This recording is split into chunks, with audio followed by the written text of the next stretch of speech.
தற்போதைய அண்மை செய்தியை பார்த்துக் கொண்டிருக்கிறோம். பரபரப்பான அரசியல் நகர்வுகள் அடுத்தடுத்து நடந்து வரக்கூடிய நிலையில் தற்போது ஈரோடு மாவட்டம் கோபிச்செட்டிப்பாளையத்தில் உள்ள அதிமுக முன்னாள் அமைச்சர் செங்கோட்டையன் வீட்டிற்கு போலீஸ் பாதுகாப்பு போடப்பட்டிருக்கிறது. இது தொடர்பான கூடுதல் விவரங்களோடு இணைகிறார் செய்தியாளர் தினேஷ். விவரங்களை பதிவு செய்யலாம்.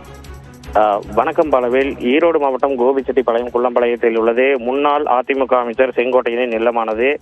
நேற்று கடந்த 2 தினங்களுக்கு முன்பாகவே செப்டம்பர் 5ஆம் தேதி மனம் திறந்து பேச உள்ளதாக தெரிவித்திருந்தார். அதனைத் தொடர்ந்து நேற்று அதிமுக கட்சி அலுவலகத்தில் தொண்டர்கள் படைபலம் சூட செய்தியாளர்களை சந்தித்தார். அப்பொழுது அதிமுக கட்சியிலிருந்து முக்கிய பொறுப்புகளில் இருந்து வெளியே சென்றவர்கள் அனைவரும் ஒன்றிணைய வேண்டும் என தெரிவித்திருந்தார். இந்த நிலையில் இன்று காலை அவர் கட்சி பொறுப்புகளில் இருந்து நீக்கப்படுவதாக கழக பொதுச் செயலாளர் எடப்பாடி பழனிசாமி அறிவித்திருந்தார். அதனைத் தொடர்ந்து முன்னாள் அமைச்சர் செங்கோட்டையன் இல்லத்தில் செய்தியாளர்களை சந்தித்தார்.